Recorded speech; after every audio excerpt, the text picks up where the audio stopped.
You know that moment between making a decision and actually waiting for what you ordered? That's when the best conversation happens.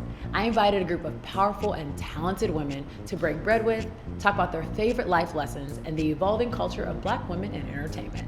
Pull up a seat at the table and join the conversation. This is Table Talk.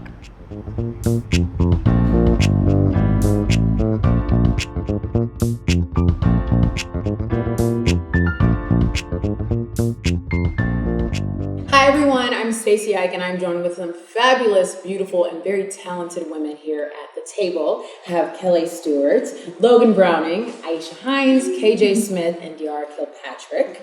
I really wanted to invite you guys to the table because whether you know it or not, each of you have been an incredible impact on my life. Especially this year, I feel like this has been a big year of growth for me and watching other women grow and look the way you guys do. It's a lot of double tapping, I'm not gonna lie. I'm double tapping. I'm not gonna lie, this is what's happening. Because I know we don't all have conversations on the regular, but we have a life where we're showing our life, we're exposing who we are, especially through social media. And each of you just have a very special place in my heart. And so I'm just really excited to chat with you guys. Logan, your commitment to every character you've ever played, like out of control. Out of control. Your position in life is to be light. Your occupation, it's just brightness. That's you. KJ, your self-love, your self-care, your workouts. Annoying. Your smile has always lit up every single room we've been in together, whether I'm seeing on social or in person. And you are not afraid to be first. You are not afraid to be first. And that is one of my favorite things about you. I got to come see you at Decline for your premiere. The way you exude, the way you talk, the way you were handling the room. Like, you're just not afraid to say, I wanted to write something that looked like me, and I want you guys to buy into it. Whether you do or not, this is important. And that, to me, was the favorite part of it, because you were telling people, like, this might not be for you, but it's for somebody you know, so share. You know what I'm saying? Yeah. Share with the people. Yeah. That's just my token of, like, something I really see in each and every one of you, and I hope that you feel the same way that I feel when I'm around you. And I know it takes a lot of evolving to be who we are. And so what is you guys' definition of happiness? I'd say inner peace feels like my definition of happiness. And with that, I'm always on a constant search for what that means. Right. Because as we travel and journey through our experiences of womanhood, and I always use this phrase, pushing my woman out. Because I feel like there's levels to this thing, and I want to keep reaching. I want to keep reaching. And every time I get to another level of something, I find another existence of peace. And for me, I've learned that that's being obedient to what God is saying, to not having fear of the unknown, to stepping out of my comfort zone of being an actress and becoming a writer and what that felt like. And understanding that, oh, you did tell me that I could do this even though I've never done that before. And I did it, you know, and reaching for those different levels of inner peace. That's happiness for me. Doing something that scares you, basically. Yes. And knowing that you can still find happiness in that, even though it scares you. That's probably what you're supposed to be doing. Well, actually, you know, when I became a writer recently and I sold a television show called BBF, Black Best Friend, because I always play the Black Best Friend. And we flipped the trope. But I was heartbroken when I wrote it. I was going through a horrible time, so we were talking about happiness. Our broken pieces. The way that you decide to travel and journey to put those pieces back together, that is your decision. You have a decision that you can make with all of yourself all over the ground. You know, I had never written before. I didn't even have final draft. My computer didn't even turn on without like being a fire hazard at the time. But my heart was bleeding. I was hurting. And I think in those moments is where we dig deeper and we find these things that God says, oh, you didn't know I had that for you? If you just lean in and get acquainted with your grief, you're going to find a level of happiness that you didn't even imagine for yourself. And then your cup runneth over. And then the other part of that is giving that back. Giving that back. That pours into you. Yes, telling the next sister, the next brother, and the next child that, you know, I didn't know what I was doing, but I did it anyway. Giving that back what you're doing today. having us all together so that we can fellowship. So You touched on something that makes me also want to ask Aisha what your definition of happiness is, because again, allergic to basic. Not even sure if she's seen what that means. That's not what we're going to talk about. Definition of happiness. If I had to come up with one definition of happiness, I think just recently I celebrated my birthday, and we always say happy birthday, and you sort of put the happy in front of birthday as a thing that you say because it's a thing that you say. But I was so happy on my birthday that no one had to say happy birthday. Like I was so full, like choked out, like embarrassingly happy. You know what I mean? And I think that what I came out of that was the reminder of a scripture that it simply says, I've learned the secret of being content whether I have much or I have little.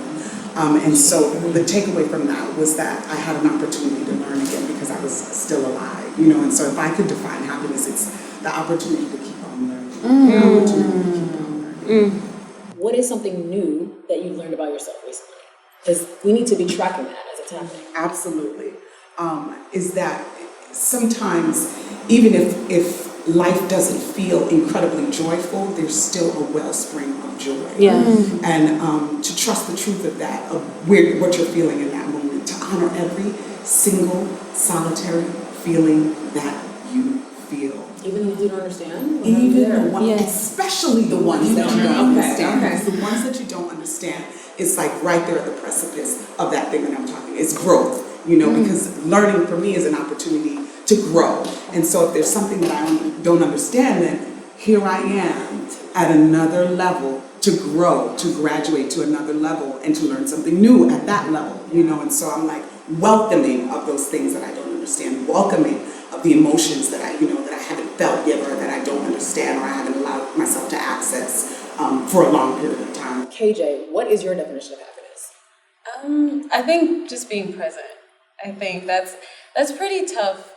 Yes. It's hard to do. I think when we have so many things on our plate, and just really checking in with self and saying, okay, how do I feel right now? And what is happening in this moment that I can appreciate? And it's just kind of a piggyback of what you said, like just really appreciating the fact that I'm alive in the moment. So like whenever I feel worried or stressed, if you're like stressed or worried, that means you're living either in the past or the future. And so I try to stay in the present so that I can maintain peace of mind and I can maintain my happiness and my joy and just be appreciative of the breath.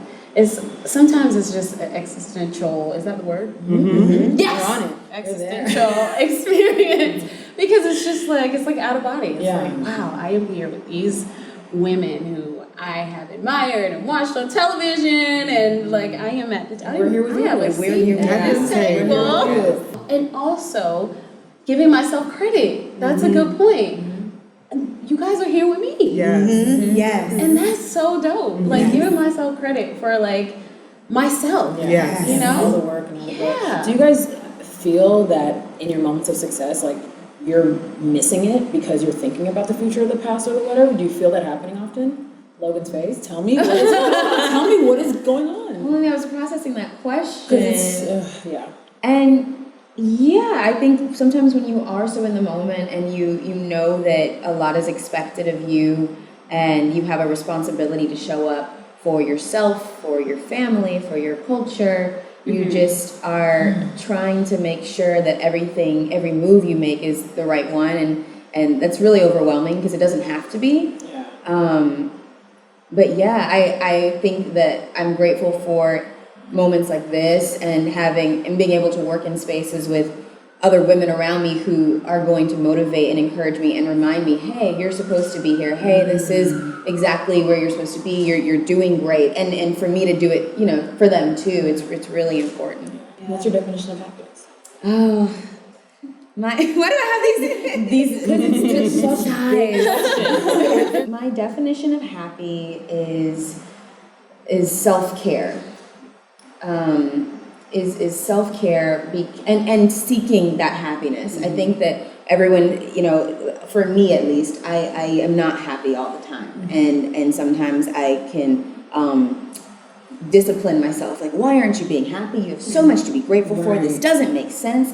But it's not like you just have things and you're happy. You have to seek that. We're working all the time. We're thinking all the time. We're feeling all the time. And you have to say, hey, I have 3 hours of sleep, but it's important for me to be here because guess what? It's going to make me happy, And I need a weekend to just rest, but I should call a girlfriend and hang out with her because it's going to make me happy. And I love that. And it's seeking it and it's feeding me. So that's.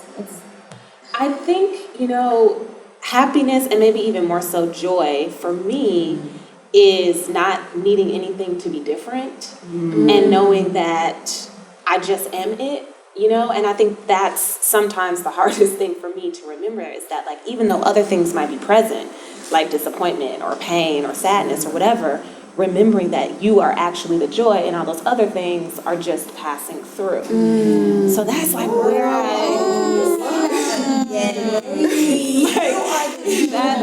Like you're just taking time to pass through. Yeah. And that my mom when I was really little used to call me Bubbles because she was like, you were just so bubbly and effervescent and everybody would go to you and you would go to anybody.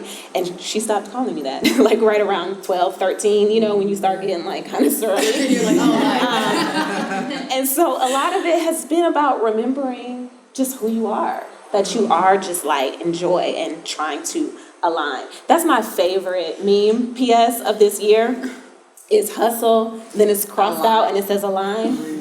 Just align with God, align with joy. You don't have to do a lot. You don't have to get a lot. Happy is not like, I got to get this and then I'll be happy. Happy is who you are.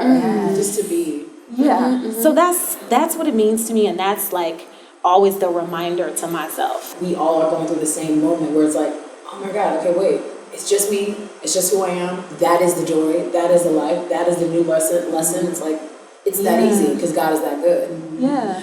Oh, thank you. But as Black women, we get sometimes involved in the like, what does this mean for my culture? And what am I saying about Black women if I do this? And I have to achieve and advance. And they told us when we were growing up, like, nobody cares. Like, you need to be good. You need to be excellent. You need to be twice as good.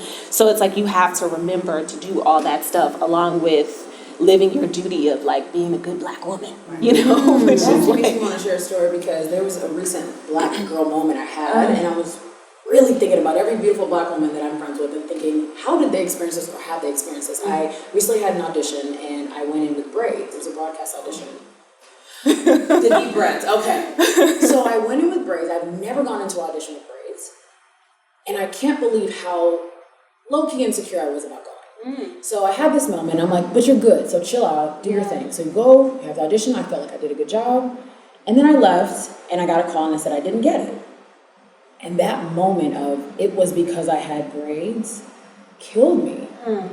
I called my mom and she said, well, dang, you didn't take your braids out? And I said, kill me number 2. Only because she might have felt the same way, like, you live in Hollywood, this is what it needs to look like, blah, blah, blah. This is a big audition, do you feel like this? Whatever. So we're having this conversation. 2 days later, I get a call that says, oh, actually, never mind, you're the best for the job and we'd like to hire you. That 3 days, I had to sit with every Black man, every Black woman and say, we're enough, we're enough, we're enough, we're enough, we're enough. Yeah. And then I beat myself up a little bit thinking like, how dare you not think you're enough? You got the job and they weren't worried about your braids. The first thing they said was, oh, we love your outfit. I'm like, but did you see my braids? Very disappointed in myself. Learn the biggest lesson. Have you guys had similar stories and what was that like? That exactly happened to me. Exactly. Exactly. And I had my hair, it was all straight, and then I was like, I gotta work out. Like I was like, remember I saw you at that party, and I was like, how you keep your edges straight and live a good, full, happy life? She literally asked me that. Okay, let's have a conversation. I can't do it. It's too much. It is. And I was like, how do I see track stars with like straight edges? I'm like, how did you do that? Yeah. You're a real person. And so I was like, I gotta braid my hair because back to the happiness thing, I'm not happy if I'm not sweating, So I was like, I gotta braid my hair. Then I went to an audition and I was like, this is not the look for this. And you know what? I have to believe that like what's for me is for me, and then I've had times where like I should have had my braids in. You know what I mean? Because they were like that would have been more suited to the role or whatever. But you just have to trust. That's another big one. Trust that you're enough, that you're gonna have the right look for the right time, and if it was braids that were gonna keep you from getting the job, then it wasn't yours. Girl. You know what I mean? And then just piggybacking on what you said, I'm going to take with me for the rest of my life that you were the joy and everything else is passing through. There really is no right look, you know, and that's a truth and a reality that I live in. And I live in it not because I'm like so boldly, you know, confident and I'm like, I'm going to cut my hair and I'm going to walk into these rooms and blah, blah, blah. It happened out of like ignorance and because I was poor, you know, and so I came here. There weren't any Dominicans here that was going to wash and set my hair for $15, you know, and so it was going to be low-key $60 a week just to keep my dandruff out my hair, right?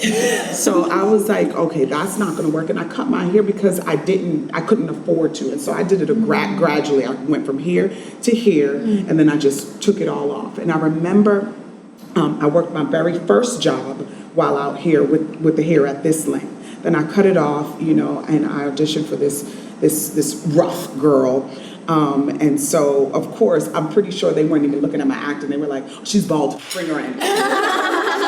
She's rough, you know. And I went and I did the job, and it was my first feature film. It was called Assault on Precinct 13.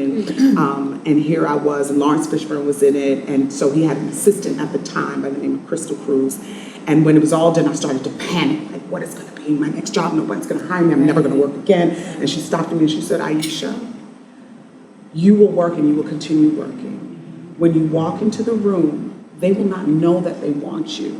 But when you walk into the room, you will make them go like this. And consider a different thing. We have a friend, Nisi Nash, who always tells us, I invite you to think this way. And so when you walk into the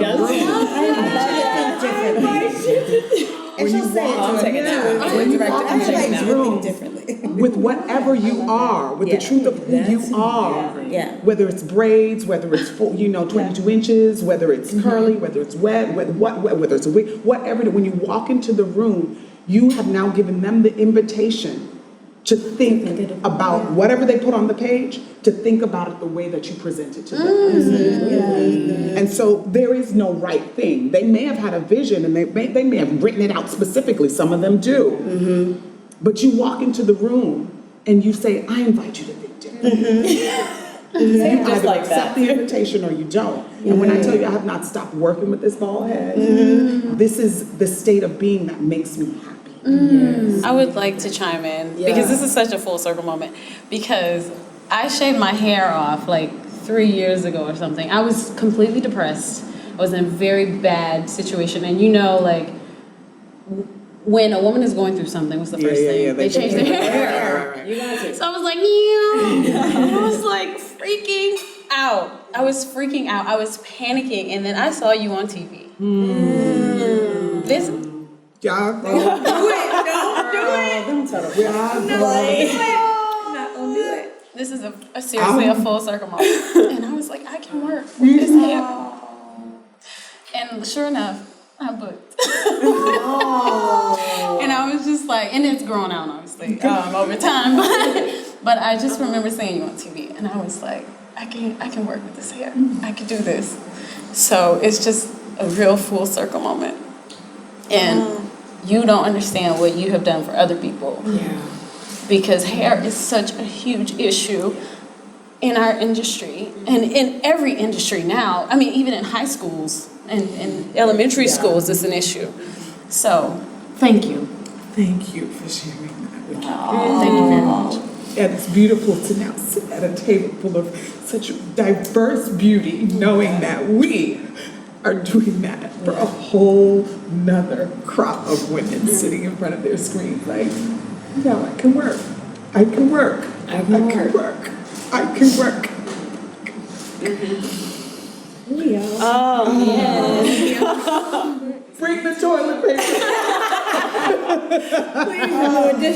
We're the extension of so many other women out there who are either coming into this industry, who are growing in this industry, who have been in this industry for years, who are now seeing the new version of you guys. You guys are the new blueprint, by the way. Your experiences are the blueprint. And so as you tell that story, somebody's learned, I just learned. That moment was so new for me. And the fact that, like I said, I shared with my mom, and for her to be like, oh my God, I'm a little worried too. I'm like, okay, now we got to change it for them, the future, the past, everybody. And so it's not just a hair thing, but it's really just how we get to show up and teach and lead and invite somebody else to know there's another version. If I kind of swing it politically, with the way that the world is, we know what's happening. I'm sure you all feel affected by it. Does it change the way you guys show up as Black women? I mean, I feel like I was always like, I'm not gonna do the political thing. Like, I come from a political family, and I was always like, no, that's not for me, I'm an artist. And then when I had an opportunity to write something, the first thing that came out was like, a show about a woman who's fixing race problems. Right. And I was like, oh. I guess it's in my head. So I was listening. And I think, you know, my whole self has to show up to my art. I think with all of us, our whole self shows up to our art, and my whole self is super interested in race politics, super interested in gender politics, super interested in how we're going to change the gun policy in this country. And so I don't want to be preachy, you know. Everybody has their pastor they can go to on Sunday. I want to have fun and show also that being a Black woman is also about joy and sisterhood. And God, being a Black woman is amazing. I don't know anybody else. Like, when you see another Black woman that you love and you're like, I'm so bad at it. Literally, I'll be around Logan. yes. Logan, you're on a show that has a lot of politics around it, and you have to operate in a space where you have to really stand firm, and I don't know how that's affected you as you. How do you show up in the world now? First, how the show and its politics have affected me, I don't know. I realized even more what my privilege is in this world, and that affected me in a new way. Because I always felt like I had already seen all of my fellow sisters and what they go through, and I don't think that I really did as much. I even just the depth of it, and that I never really will, and so that just affected me in a way of on my platform. I want to be even more cautious and careful. I think it's just made me really cautious and honestly nervous, because I just want to make sure that everything I do is good for all of us. You know what I mean? I don't want anyone to ever feel left out, and but I think that the other thing I've learned in terms of social activity is just doing my own research. It's such a clickbait culture, and we see these things that affect us immediately, and we're so quick to repost it without investigating for ourselves. And that's how we help each other is actually if you're going to be the one to share it, be the one who's also researched it, so that you're giving that great information, and that you don't show up on a Tuesday and say, oh wow, hey, that thing we were posting on Monday, guess what, it actually didn't really exist, and now we look silly and people they don't take us seriously. Make sure that when we stand together, we're standing in a firm truth. I feel like that's kind of my responsibility right now. I also want to alleviate a little bit of pressure, because as you're saying that, and I'm honoring that entire moment, because I'm like, every single one of us is the blueprint. Like I said, there's 5 blueprints here. And, so I don't want you to feel that you're the only one that has to speak for the culture, but just know that the way you're speaking adds just as much as the way she's speaking, the way she. As long as we all know how important our voices are, okay, it's handled. Mm-hmm. The glory of being a Black woman for me was growing up. It wasn't instantaneous. Mm-hmm. I grew up in a majority white neighborhood, and majority voted for Trump. But my parents were activists. They are activists, and so I found it difficult because I was too white for the Black people that were at my school and too Black for the white people. So I didn't quite connect, and I didn't quite fit in. I wish I had this wokeness around me as a child to let me know that as a Black woman, the dichotomy of all of my experiences doesn't diminish my blackness. Do you know what I mean by that? I didn't always feel accepted where I went. And so I find, this political climate is extremely hard for me because some of the people that I grew up with voted a different way than I voted.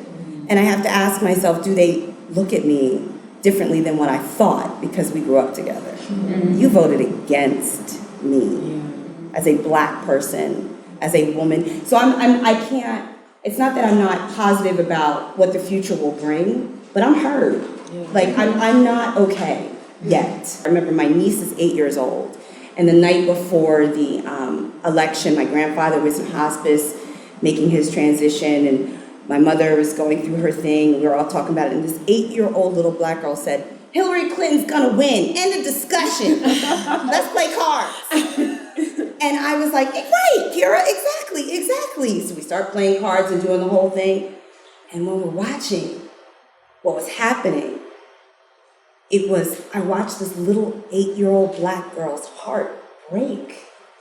Not, because she was told, it can happen, a woman's gonna be president. And the only president that she knew up until that point was Barack Obama, was a black man. She didn't know all of this other stuff. That wasn't her world, so Hillary Clinton is gonna win was her world.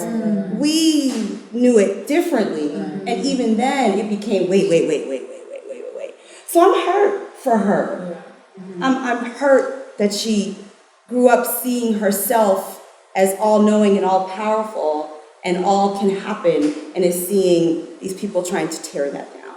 So for me, I show up with kids. I show up trying to use my voice to charities with children, to teach, to educate, to show them who they are, so that, because they're going to be the ones to change it. I've really been attached to the phrase "fight for your fairy tale." Fight for your fairy tale to me means the greatness that we don't think that is actually possible is actually possible.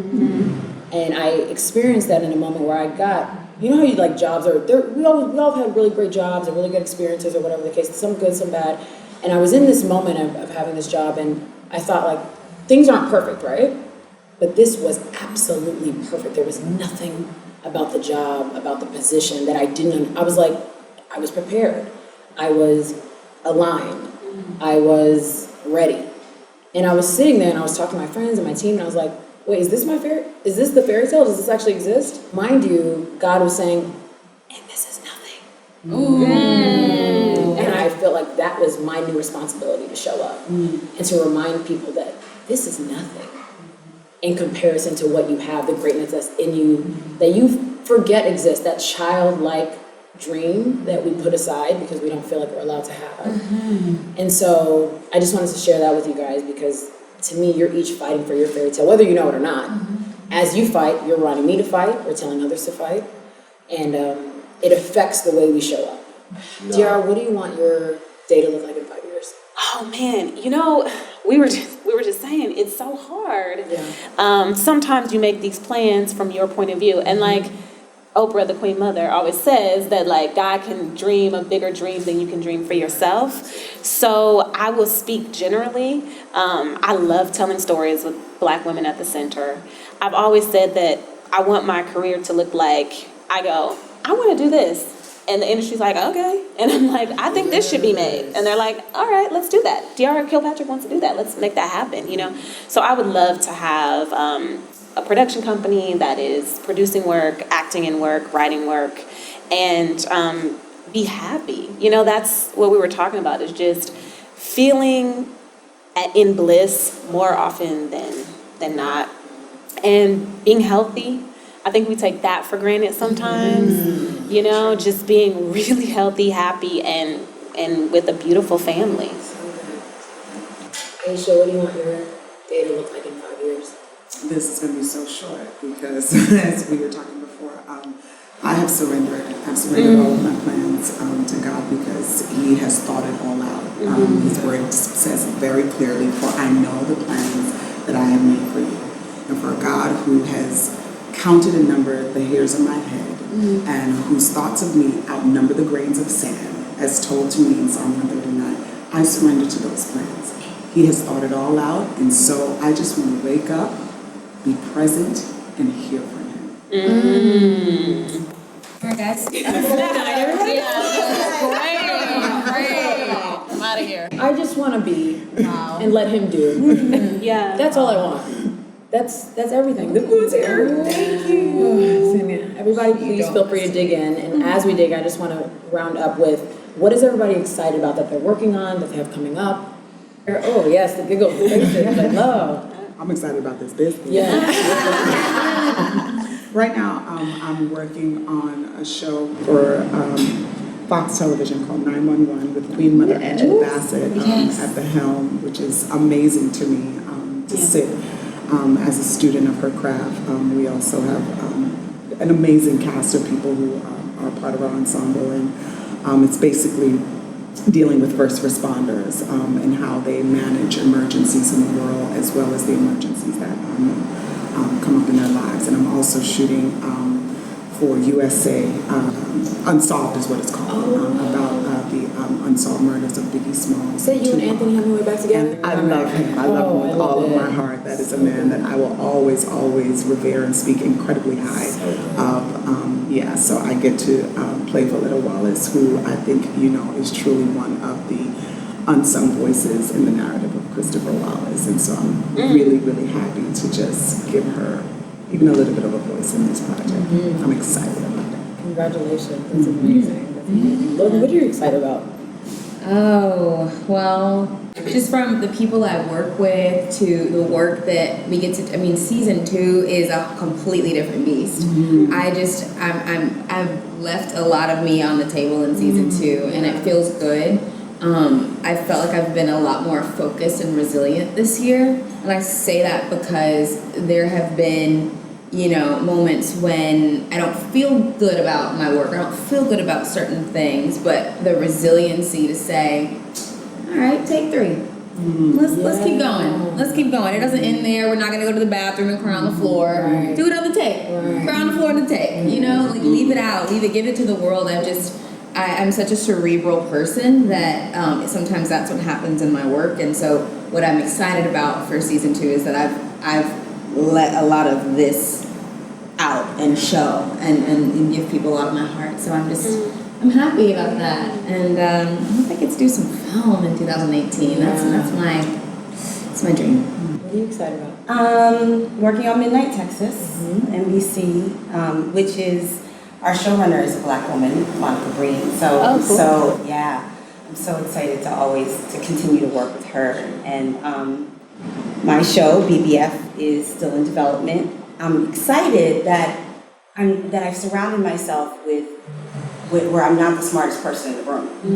I'm excited that Cedric the Entertainer decided I was funny. I'm excited that I could pitch jokes to him and he's like, yeah, I'm gonna produce that with you. I'm excited that the WGA let me in. Yes.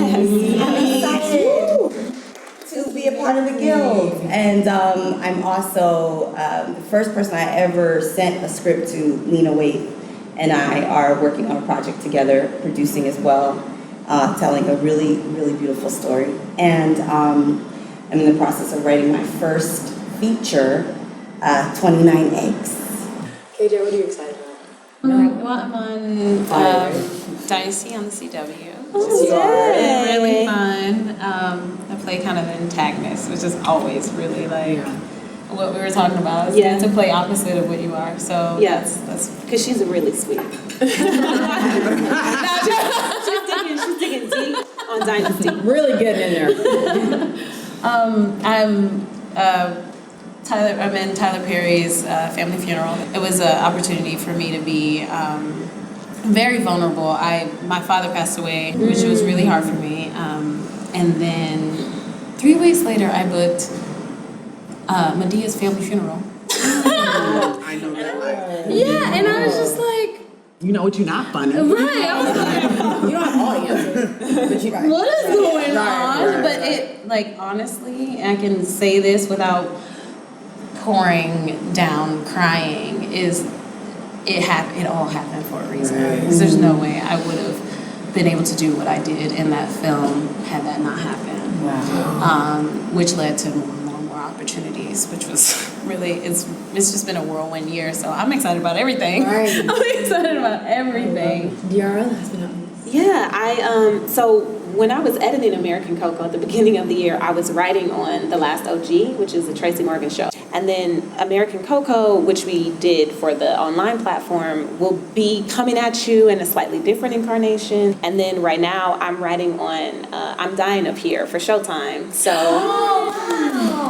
I'm excited about that coming out. And we have our first, should I say? I'm going to say. I think she'll last. We have our first Black female comedian on the show. Wow. So that's really exciting because, it's a world where it would be super easy to be like, well, there weren't that many, people of color in the 70s, whatever. But we're creating her and bringing her to life. And it's great to be in the room while that's happening. As you guys are excited, I'm so excited. This was a big, big dream of mine, to gather women together, have this type of conversation, continue to open a space to have more conversations. I'm telling you, like, the growth that I've experienced this year, and I've been able to have a little bit of conversation with some of you and hope to continue to have conversations with you. We've had a beautiful conversation. Yeah. She literally walked up to me, she was like, I'm fighting for my fairy tale. I love you, and we didn't even know each other that well. This is the fairy tale right here. Yeah. And the fairy tale is the fight. Yeah. And I was like, well, there you go. Yeah. And so I'm so excited for each of you. Congratulations, first and foremost. And I'm really grateful that God has been as intentional about you guys and your making and your being as He has been, and that He's allowed us a space where we can now be intentional with each other. I mean, to all of you, thank you so much. And I'm really proud of you guys. So, and there's so much more to come. Honestly, this is gonna fill so many other people, but I can speak at least for myself and say that I know that I was specifically meant to be sitting right here to listen to all of you guys and everything you had to say. It's moved me, and it's gonna change my entire 2018. So thank you for bringing us together. Yes. Yeah. I've had chills like 5 different times. Seriously. Thank you guys so much for joining us here at the table. I hope you guys keep in touch with all of these incredible women as they continue to evolve and have their beautiful journeys. Make sure you check me out on Twitter and Instagram at OneTakeStace and on StacyIke.com. Until next time.